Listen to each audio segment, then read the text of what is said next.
Hi, I'm Hal Roberts. This is Bridge City News. Here's some of the top stories we've been following. We have an update from our team in Ottawa covering the trucker protest and how one trucker says the rally should not affect our supply chain. We hear from Prime Minister Justin Trudeau, who has spoken out condemning the trucker protest. And we have an update on the trucker blockade taking place at the Coots border crossing. Your nation. Your province. Your southern Alberta. From the heart of Lethbridge, it's Bridge City News with Hal Roberts. Thanks so much for joining us. Prime Minister Justin Trudeau has spoken out about the trucker protest taking place in Ottawa right now. He says he's very concerned about the behavior some are exhibiting in our nation's capital.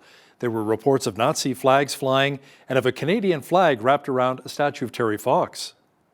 Over the past few days, Canadians were shocked and frankly disgusted by the behavior displayed by some people protesting in our nation's capital.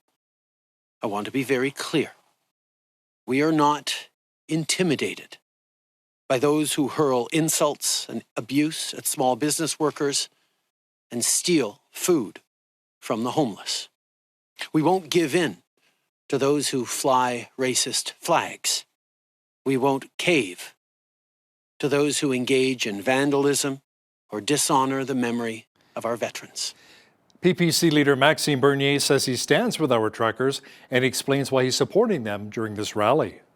I saw ordinary Canadians that decided to come on the air from Quebec, from New Brunswick, from the BC, from every corners of this country in Ottawa, and to send a strong message, the same one that the truckers are giving to the population. Enough is enough. All mandates. It's not about the truckers anymore. It's about our way of life, and they want to regain that. Bridge City News is in Ottawa covering the trucker protest. The truckers say they're fighting for all of our freedoms and that all mandates, not just the vaccine ones, be scrapped. David Craig has been covering the action from our nation's capital, and he joins us now from Ottawa. David, you say you've chatted with a trucker who says Convoy organizers are coordinating with other truckers to continue shipping supplies to avoid any food shortages here in Canada? Just had a quick conversation with my friend Vic behind me. He's in the semi, the gray semi right behind me. He's letting me know that what they're trying to do is they just simply want to go join up with the rest of the convoy. As you can see, there's police blockades. He gave me some really interesting information. He's born in Poland. He grew up under communism. He believes that the way that our government has been acting is starting to encroach upon ways that it should not. He's also let me know this awesome piece of information that the convoy organizers are actually coordinating with the trucks here, so certain trucks can go and certain trucks can come back so they can continue bringing supplies of food. They do not want to have a food shortage at all. They don't believe it will happen, but they're trying their best to get truckers to go in and out and continue on for a couple days and then come back so that the supply chain continues on for the Canadians. They do not want anything to happen to Canada or make it harder for Canadians, but at the same time they're very fed up with them not being able to work and having trouble. This is Vic. Vic told me that he is vaccinated. He can cross the border. He goes back and forth from Florida to here quite often, but he says it's not fair for him to keep on working while you have a whole bunch of other guys who are not working. Is that we should all be working together and have the opportunity to work. Thanks so much, David. That was BCN video journalist David Craig joining us from Ottawa. Now, Canada's federal ministers are holding a conference to discuss supply chain issues across the country. Transportation Minister Omar Alghabra says Canada will create a new supply chain task force to deal with the issue. The task force will consult with industry representatives and make recommendations on short and long-term actions for Canada's supply chain. In addition, Transport Canada will make an online portal available for stakeholders and businesses to be able to provide opinions and suggestions. Today, I'm also launching a new targeted call for proposals under the National Trade Corridors Fund. The fund will dedicate up to $50 million to support priority measures to relieve immediate supply chain congestions and aid the movement of goods at Canadian ports. You know, more and more truckers from across the country are speaking out as to why they joined the Freedom Convoy in Ottawa. One trucker from Oshawa, Ontario, says he joined because it's his right as a Canadian. He adds after 2 years of restrictions and lockdowns, he and many others have simply had enough. The vaccine mandates, the lockdowns, everything we've experienced as Canadians the last 2 years, we've done our part to try and shorten the curve or whatever they call it. But it's time to get back to a normal life. It's just far too long now. So I think the government's overstepped their authority. We need to get rid of these emergency measures and get back to running the country as a democracy instead of a banana republic. Ray Fillion is a veteran journalist with the Quebecor Media's TVA in Ottawa, and he's been covering stories on Parliament Hill for a number of years now. Ray joins us via Zoom from our nation's capital. Ray, in your 16 years of covering news in Ottawa, have you ever seen anything like this trucker protest? This is undoubtedly one of the largest ones I've seen in 16 years on Parliament Hill. And you can see behind me, these truckers have been parked here, these big trucks, since Friday afternoon. They got here around 3:30 Eastern time on Friday afternoon, and they say they're not going anywhere. What has really changed between Saturday, when I was last here, and today, Monday afternoon, is the number of protesters. There are much fewer people downtown. I mean, this intersection, I'm speaking from Wellington at Bank, just on the edge of Parliament Hill. You see the parliamentary buildings right there. Like most of the protesters have gone home, but the truck drivers are still here, and they say they're not going anywhere until Justin Trudeau cancels all vaccine mandates. The problem for them is Justin Trudeau held a news conference earlier today from Harrington Lake, where he's self-isolating because he says he tested positive for COVID-19. Mr. Trudeau was adamant he's not changing anything, he's not budging. So we're sort of wondering how this stalemate is going to come to an end. Now, Ray, will any of the party leaders be meeting with the organizers of the Freedom Convoy anytime soon?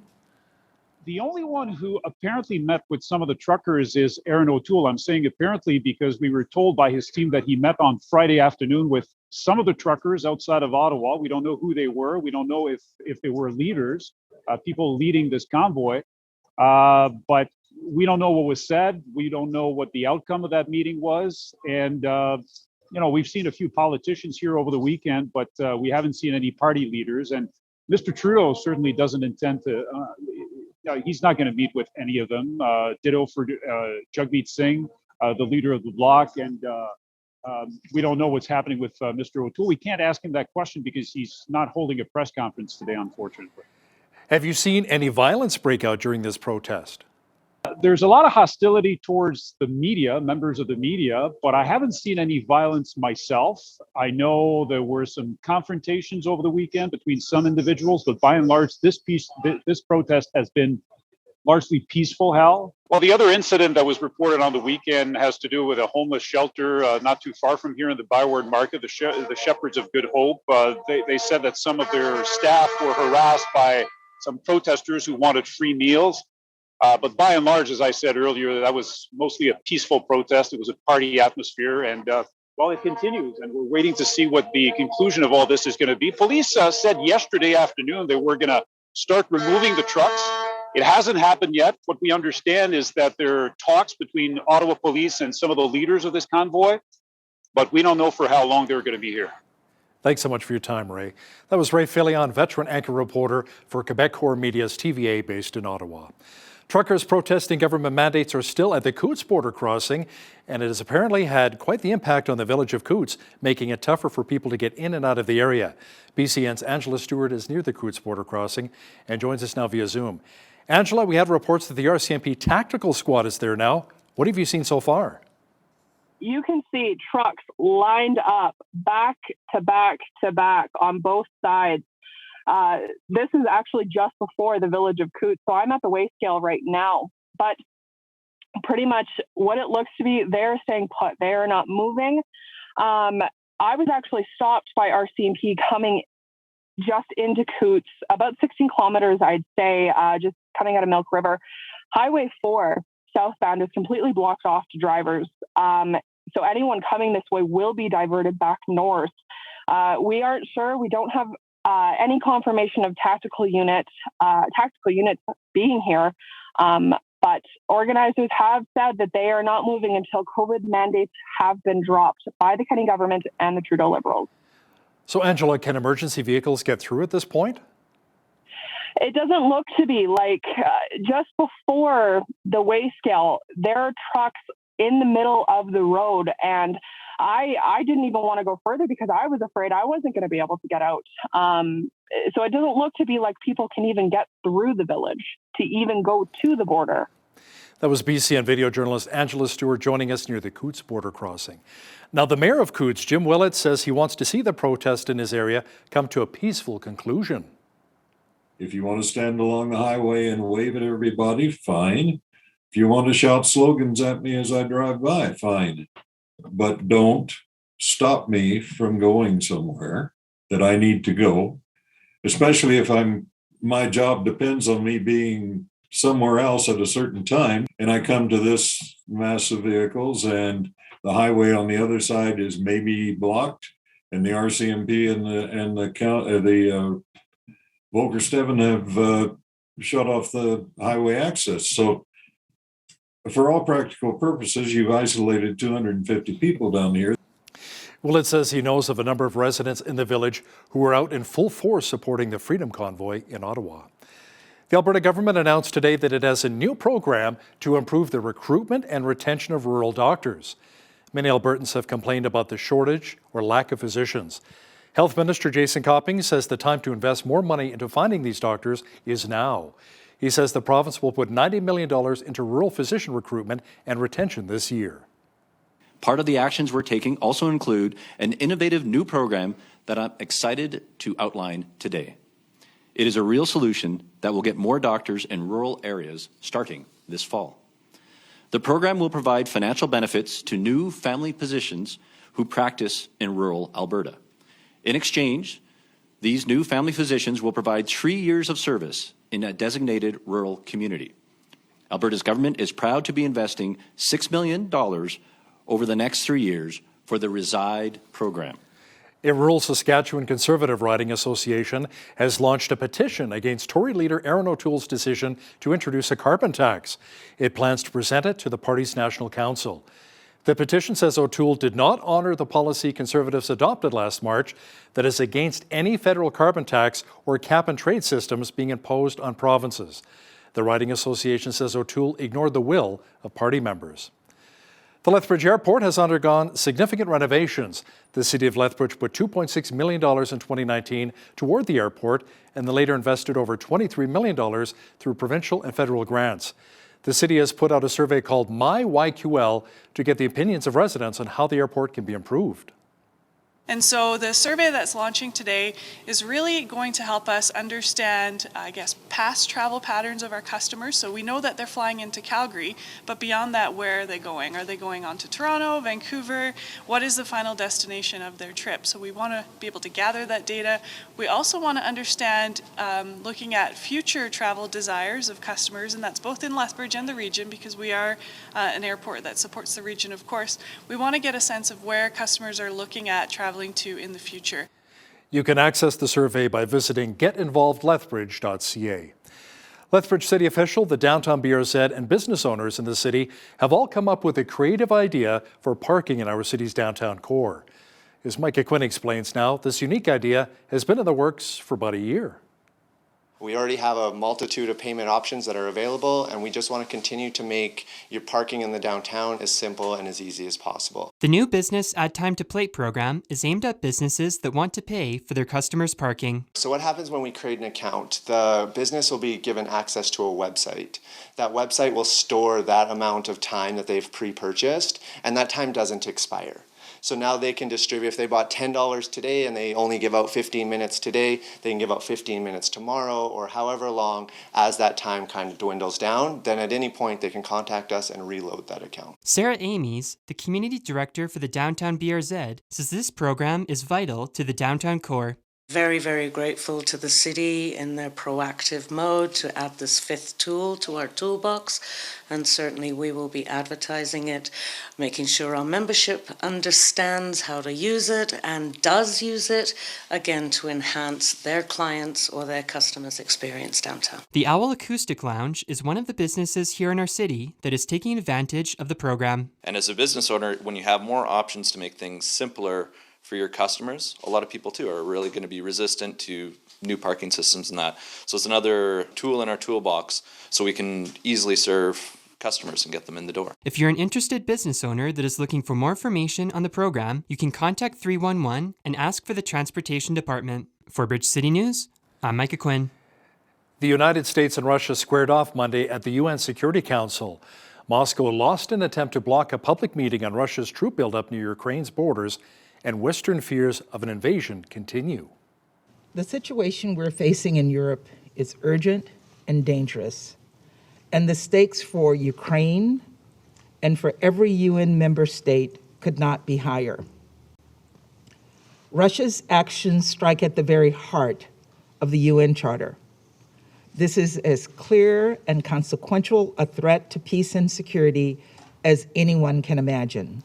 Our foreign affairs expert, Lisa Daftari, says when it comes to aggression in Eastern Europe, Russian President Vladimir Putin will not just stop at Ukraine, but other countries who were once part of the USSR may be at risk as well.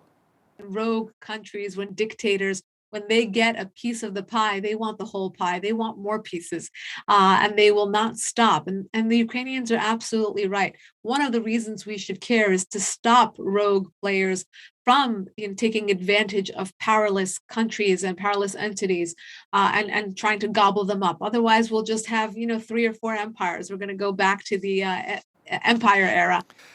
A spokesperson with the Troyanda Ukrainian Dance Club here in Lethbridge says that Canada needs to do more to help Ukraine, including funding for more weapons to push back on threats from Russia. According to the latest survey, nearly 75% of Canadians have shown support or are open to supporting Canada providing Ukraine with defensive weapons in case of Russian aggression. Despite that, the Canadian government hasn't been very decisive yet, as our Ukrainian community is very open to extending and expanding the Operation Unifier in Western Ukraine. We believe it's very important for contributing to Ukraine's security in the long term. Canada has 200 troops stationed in Ukraine under the banner of Operation Unifier. These troops are there to train Ukrainian armed forces and the National Guard. Saskatchewan is donating $100,000 to support and deliver humanitarian aid to Ukraine. The province says the donation was made to the Ukrainian-Canadian Congress, which established a committee to prepare for a humanitarian crisis if Russia invades Ukraine. Saskatchewan is home to 129,000 people of Ukrainian heritage. Government officials say they will always support the country's right to defend its sovereignty against foreign aggression. Saskatchewan Premier Scott Moe says it is not a matter of if, but when the province will end their vaccine mandate. Moe says he's hearing from those in Saskatchewan to have things return to normal. So now, and our caucus MLAs are hearing this from the people that they are talking to across the province and the people that they ultimately represent, and people are asking their government for a return to normal, a removal of public health restrictions, and we most certainly are looking at how we can do that in the weeks ahead here in Saskatchewan. And now I think it is, in fairness, it is time for us as a government to do what Saskatchewan people are asking for. Well, it was quite a bit cooler today in southwestern Alberta as we also dealt with a little bit of snow. And the cooler temperatures will be sticking around, but not for very long. A full look at the weather picture is coming up.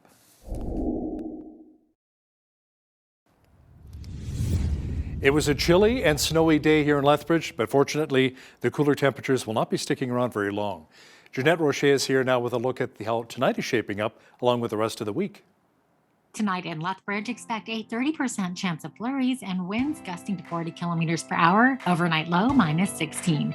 Tuesday, expect 2 more centimeters of the white stuff in the morning.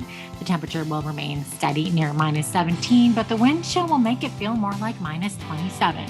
Wednesday, sunny, high -12. Thursday, sunshine and high of -5. We'll see a real swing in temperature by the end of the week. Friday, a mix of sun and cloud, and the temperature will rise to +5 degrees. Saturday, a high of +6 and partly cloudy skies. And Sunday, a mix of sun and cloud, and the temperature will climb all the way up to 12 degrees. The average high for this time of year, -1, and the average low is -13.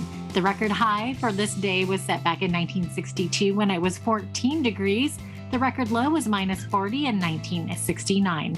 The sun rose this morning at 8:05 a.m. and the sun set at at 5:24 p.m., giving us 9 hours and 19 minutes of daylight today. Looking at Friday's highs across the nation, on the west coast, Victoria's high will be 7 degrees with mainly sunny skies and winds gusting to 60 kilometers per hour in the Juan de Fuca Strait. Vancouver's high 7 degrees with a mix of sun and cloud and fog patches.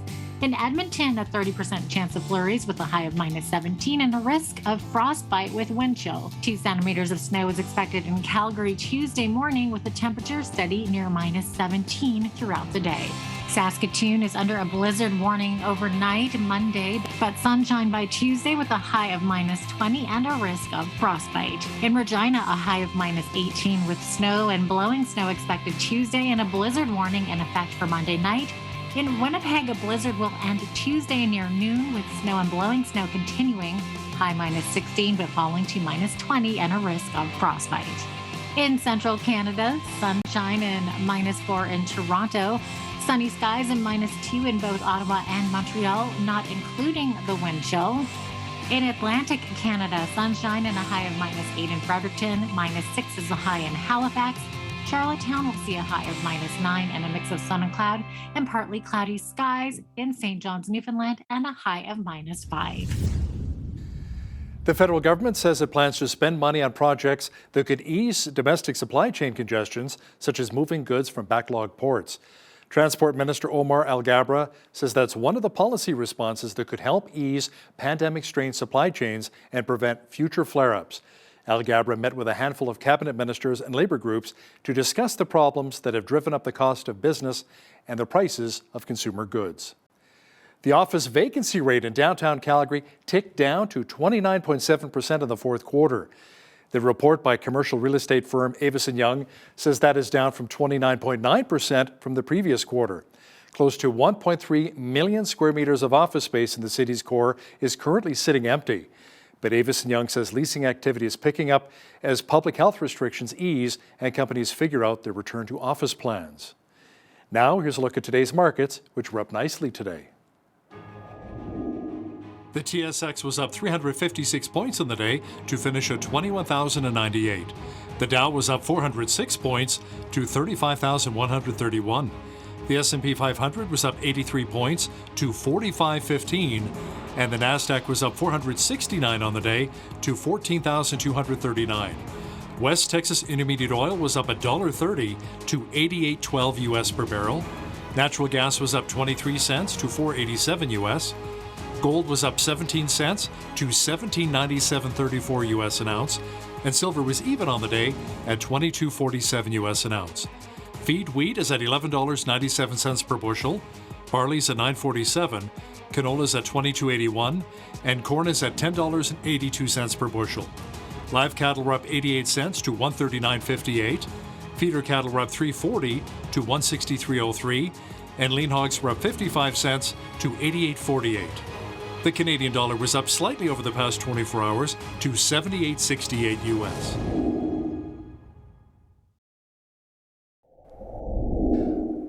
Recapping one of our top stories, we're receiving reports that truckers have blocked access to the Canada-US border at the Coots border crossing.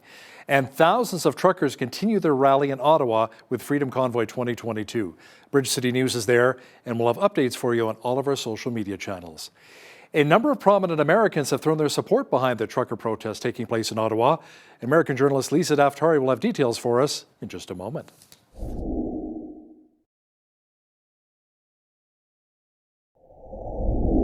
Tensions continue to heighten as troops line up along the Russian-Ukrainian border. To talk about this in a little more detail is our foreign affairs expert Lisa Daftari, joining us once again from Los Angeles. Lisa, Ukrainian volunteer forces are preparing to fight off a potential Russian invasion as U.S. troops deploy to Eastern Europe. Yes, this is actually one of those, wonderful coming together stories. Obviously, the tensions are as high as they can be. The Ukrainians are worried.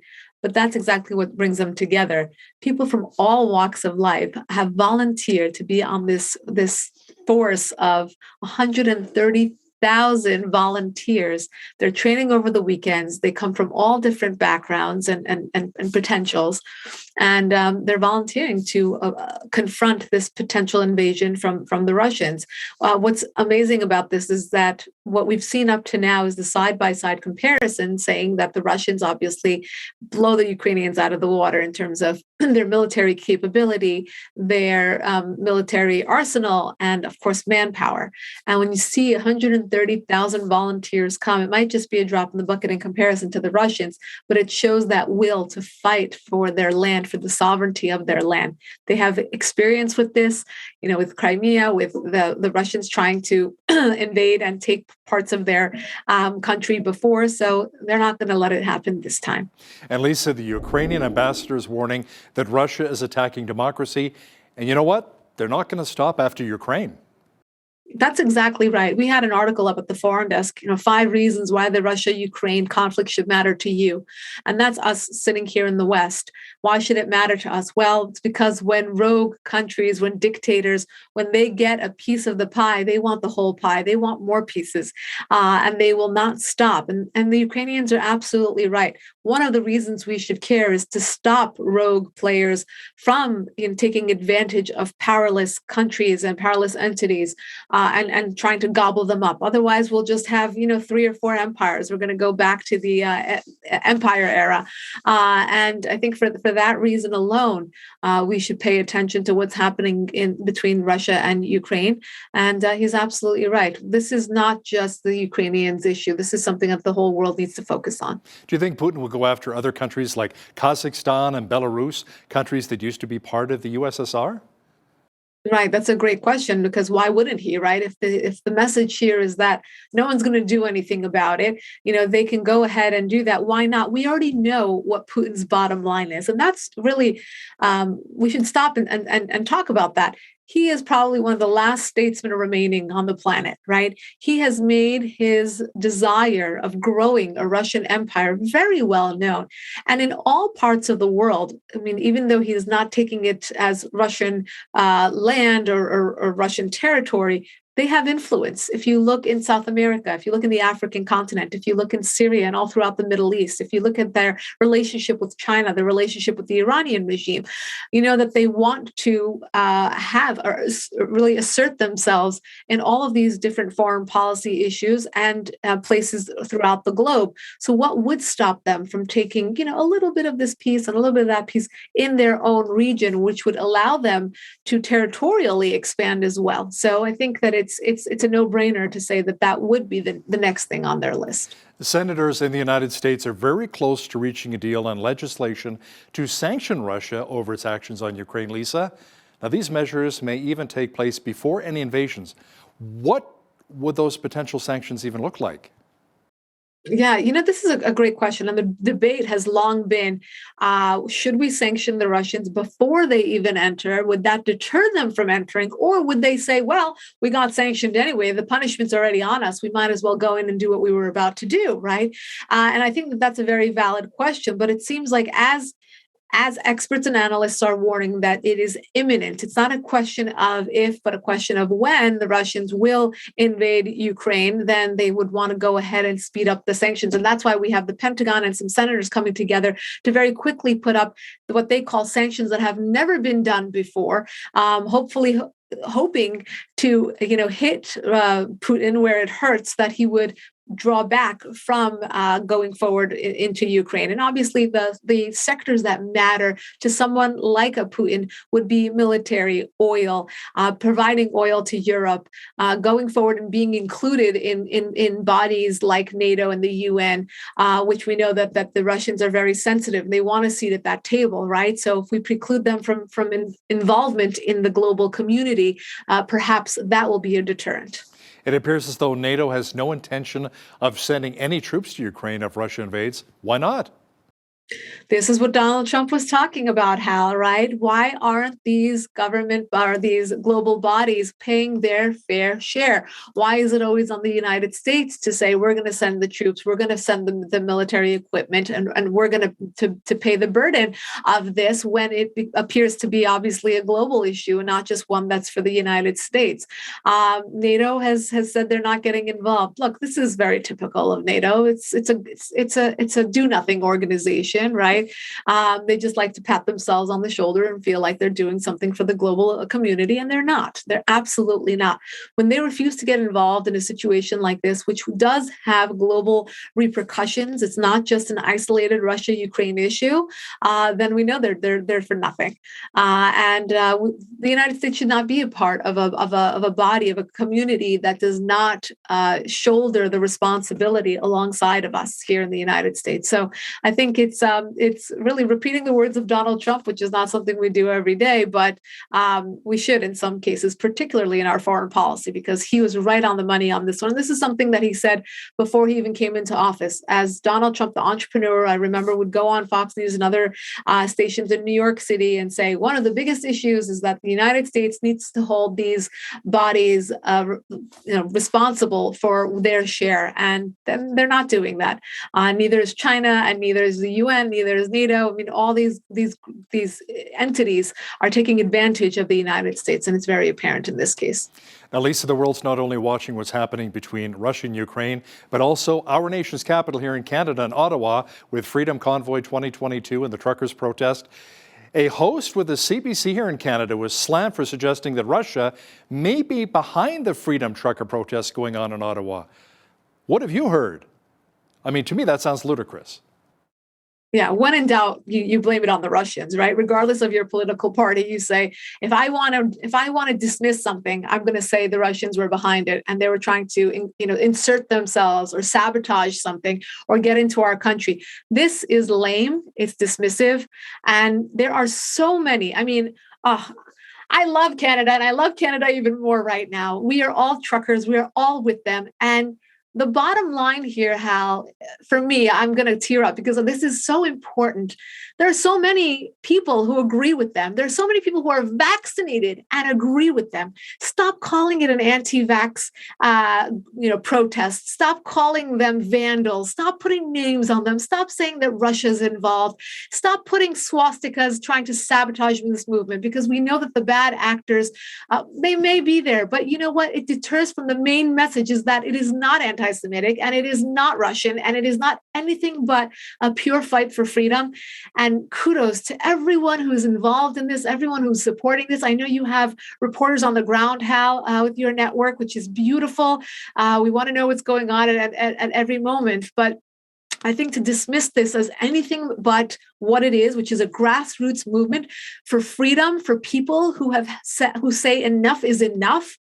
There are many, many people who would stand behind them in many different industries, but really kudos to those truckers who took the initiative, and they're setting an example across the world for so many people. You know, Lisa, you're not alone in your passion. A number of Americans have thrown their support behind the Freedom Trucker Convoy, including Joe Rogan and billionaire Elon Musk.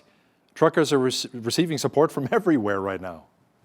Absolutely. Elon Musk is really such a unique individual. You rarely meet someone who is such a entrepreneur and a scientist of sorts, who's so brilliant, but yet so funny and witty at the same time. And he went to Twitter to obviously support these truckers, and his tweet was just hilarious. Like, enough with politics. Here's a nice picture of some trucks, which really just tongue in cheek really brings the attention back to it is obviously about politics. But here's the basic thing is truckers really just fighting for their freedom. And I applaud people who are on the front lines. And when I say front lines, meaning they really are vulnerable to being canceled and cancel culture, for them to put their names, their brands, their millions of followers on the line to support such a movement, it's a beautiful thing. That really tells me that they are, standing up for their values, for what they believe in, and they owe their success to this kind of freedom. So let's not ruin the world with taking away these freedoms. And I think it's wonderful for someone like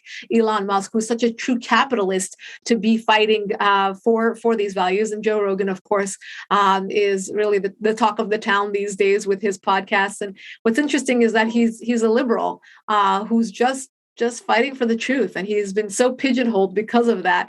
And good for him, good for both of them, and everyone else who's really speaking out. And it's not the popular thing to say right now, even though we know so many people who feel this way. They're anti-mandate, and they want the government to just get out of our business already. Let's talk about what's happening now in North Korea, Lisa. That country has tested its biggest missile since 2017, and the United States is calling for more talks. Yes. So there's been some silence from North Korea, right? Silence with regards to the channel of communication between the United States and North Korea, but not silence when it comes to chest thumping and testing their missiles and making headlines.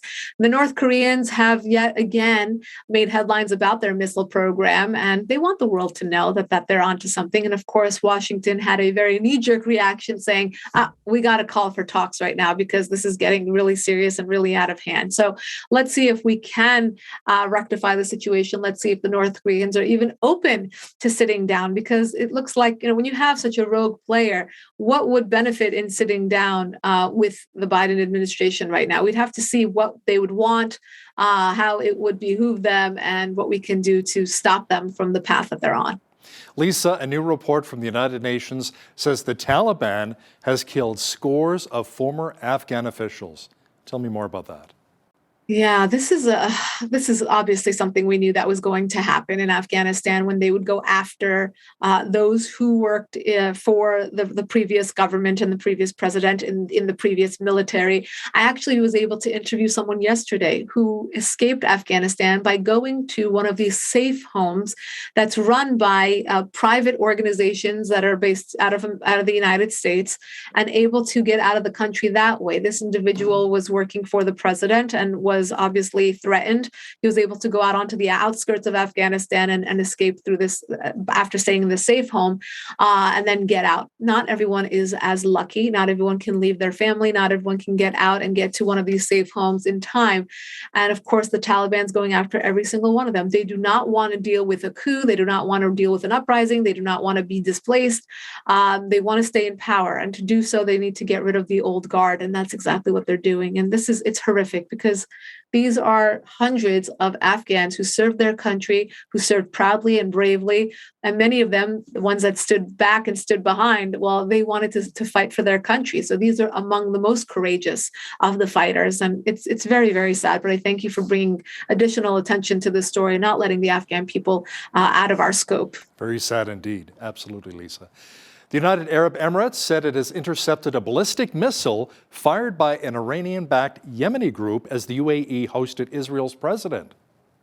Yes, and I'm glad you said Iranian-backed, because the headlines have all said the Houthis have struck or tried to strike with missile into the UAE. So it looks like, Arab nation on Arab nation, Yemen on UAE. But really what this is a proxy attack from Iran against Israel. The Iranian regime is extremely sensitive about the Abraham Accords. They're very sensitive about the fact that the Israelis and the United Arab Emirates are working together after the Abraham Accords have been signed. And it wasn't just in jest, it wasn't just a piece of paper, but they're truly working together and collaborating, and they've become closer than ever.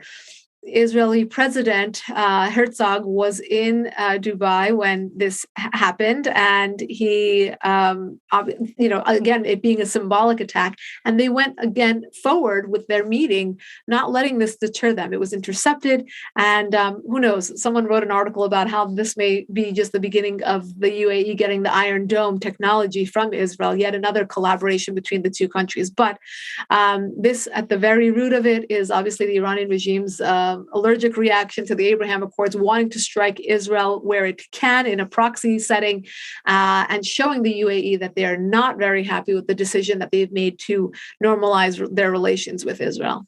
Our foreign affairs expert, Lisa Daftari. Lisa, thanks again for joining us today from Los Angeles. My pleasure.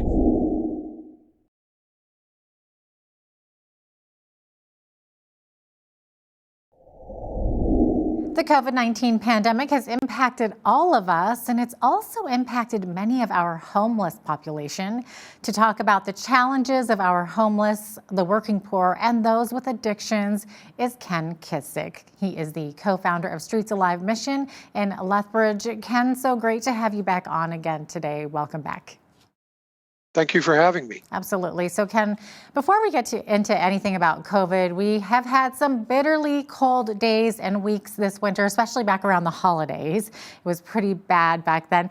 Can you explain how weather like that impacts our homeless population? Well, obviously, the homeless population doesn't have the opportunity to get in and stay in like we would. Um, the nature of the addiction is that takes priority over any kind of even safety or those kinds of things. So they get out in the weather and they usually aren't properly dressed. Um, their eating habits are such that they can lose energy fast in the cold weather. So creating warming centers and places for them to stay and trying to keep them inside is good, as well as trying to make sure that they're adequately dressed is very important. Definitely. Now, how can viewers help your organization Streets Alive? What kinds of donations do you need to help in cold weather like this? Well, we're always constantly looking for warm clothes. Obviously, the biggest thing we usually need in cold weather are the things that cover, we need like warm boots or socks, mitts and gloves and toques. Generally, if you can keep your extremities warm, your ability to, the rest of you kind of stays warm. And they're good at layering, but we go through a ton of gloves and socks and toques. So that's one of the things that we usually desperately need. I can imagine. Now, speaking of cold, you have your annual event called Coldest Night of the Year. It's a walk. It's coming up February 26th. Now, Ken, can you tell us what this is all about and how viewers can help and also get involved? So this is an annual event, and I think it's 10 or 12 years that we've been doing it now. It is a way for individuals and families to join together and raise some money and awareness of the cold. We do a walk, 2K or 5K. We've partnered with Land O'Lakes Golf Course, so it gives us a challenge to be able to self-distance and those kinds of things. People want to help. They just need to go to type into your searcher Coldest Night of the Year / Lethbridge, and it'll take you to the website and it'll walk you through whatever you need to do. You can set up teams, join a team, and it's all interactive online, so you can raise sponsors. You don't have to go door to door. You just send invites out and people can join up. It's a lot of fun. We're looking for 250 to 300 people. We have walks in the morning and the afternoon, so you can kind of pick when you want to come. And like you say, it's really a beautiful kind of walk in and around the golf course. So we look forward to it. It's a lot of fun. Sounds nice, definitely, and hopefully it won't be too cold, even though it's called Coldest Night of the Year, and that's basically what it's all about. It's just to kind of remind us what this population has to go through, basically on a daily basis, right? Now, Ken, what about the Omicron wave of COVID? I know we've talked COVID so much in the past, but how is this impacting our homeless population? The reality is our homeless population their immune systems are really strange. And we're not seeing much of it at all in the population. A lot of them had the original variant, I guess. Wave, the variant, whatever the first one was, and there's a level of immunity in that. If any of them have been incarcerated or anything like that, they're automatically fully vaccinated. So we're not experiencing that. And in the beginning, some of our staff got caught in it. And so right now it's not affecting us hardly at all. And so we're very grateful and blessed by God for that. Yeah, definitely. I was going to say that's a wonderful blessing if you're not affected at all. I would imagine that, like you said, some of your workers got caught in it. And has it affected volunteers at all? Yes, obviously, a lot of our core volunteers are seniors, okay, and so they've been, protecting themselves, and they're a bit of a stay away. Although we have a pretty steady group, and with the new repurposed center being moved, that's separate from the mission, and it's not open to the population. It's only open to agencies. We're building our volunteer corps back because it's kind of a safer environment, both from the population and from Omicron. Yeah, I think volunteerism across the board has sort of taken a step back because, like you said, a lot of them are seniors and they do have those health issues. And unfortunately, they've had to take a step back from volunteering. So are you needing more volunteers or extra volunteers at this point? We can always use volunteers. There's a variety of ways to volunteer. You can simply go online to streetsalive.ca, find volunteerism. There's an application, and we'll get you in the system. Sounds great. Now, have you noticed an increase in the homeless population or in the number of addictions because of the pandemic, Ken? Yes, but not because of the pandemic. It's because of the opioid crisis. Okay, I think that there's certainly a modest increase in the number of people experiencing homelessness through economic reasons, but that's the addiction thing is huge, and we're losing people almost daily, and that is creating the big problem. And definitely, our street numbers are up over the past couple of years. Now, the COVID crisis may have caused issues that force people into addiction, and we are experiencing that. But it is the opioid crisis that is really central right now. Wow. With every bad story like that, I mean, that's just heartbreaking. There's got to be some success stories as well. Are you able to maybe share some success stories? Absolutely. Okay. Our recovery programs, Men and Women, Genesis and Exodus, we are full. So we have approximately, between both programs, we have well over 30 people in our recovery. We have a number of people through our recovery program that are right now, in the men's program, we've got 10 guys who've done a year, sobriety in a year. We've got a number of guys that are in 90-day programs. There is no question that when we work to bring people to recovery, especially through the gospel of Christ, there is huge success. Currently, we employ 6 people out of those that have come out of the program, and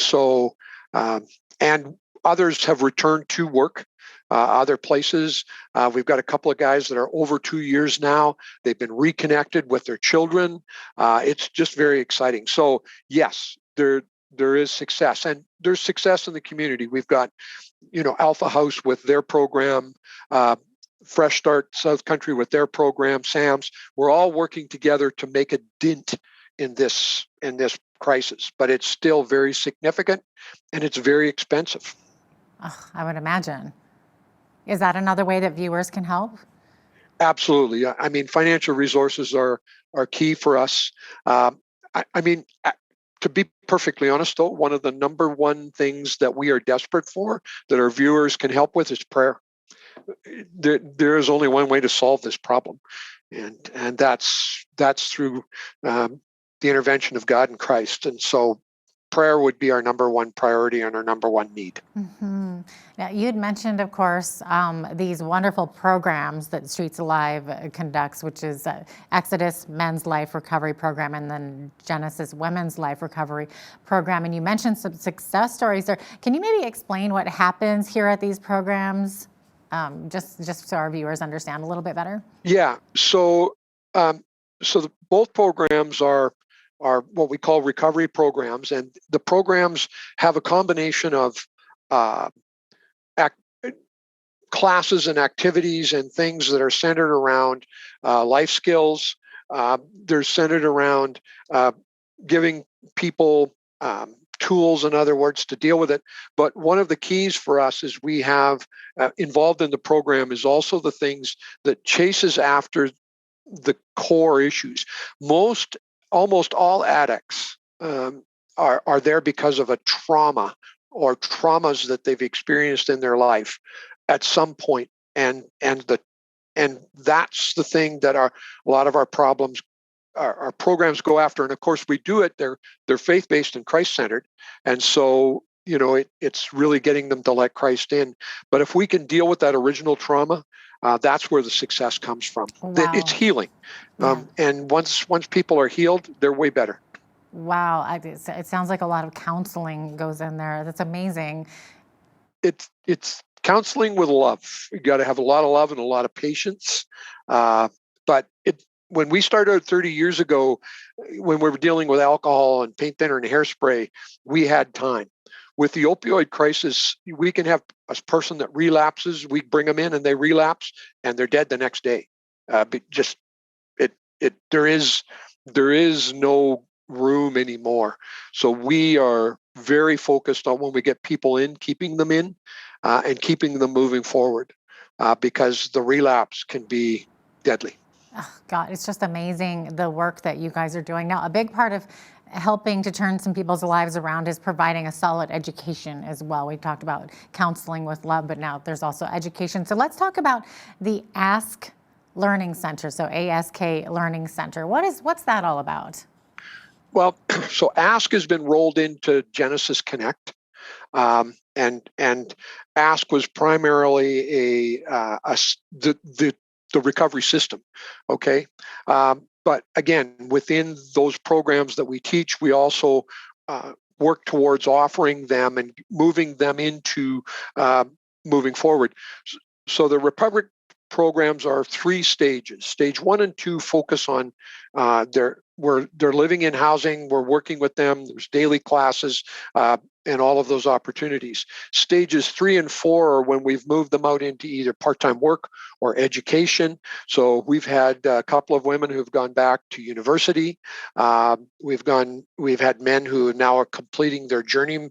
Their journeyman tickets, those kinds of things. We're working with Training Inc. and some of the other places where we can feed people in. So we're not trying to be a one-stop shop.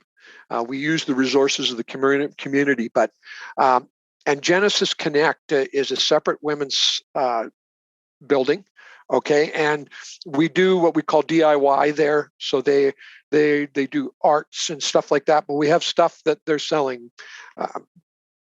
Different things that they do, journals and things that they make. So everything helps to build their esteem and their value in themselves. Mm-hmm. That's amazing, Ken. I just love the work that you're doing. One thing that can affect the common person, what do you say to people who aren't sure how to act or how to respond when they're approached by someone who is homeless? I mean, this has happened to everybody. Number one, there's a tendency to want to give them money to just get them to go away. Don't.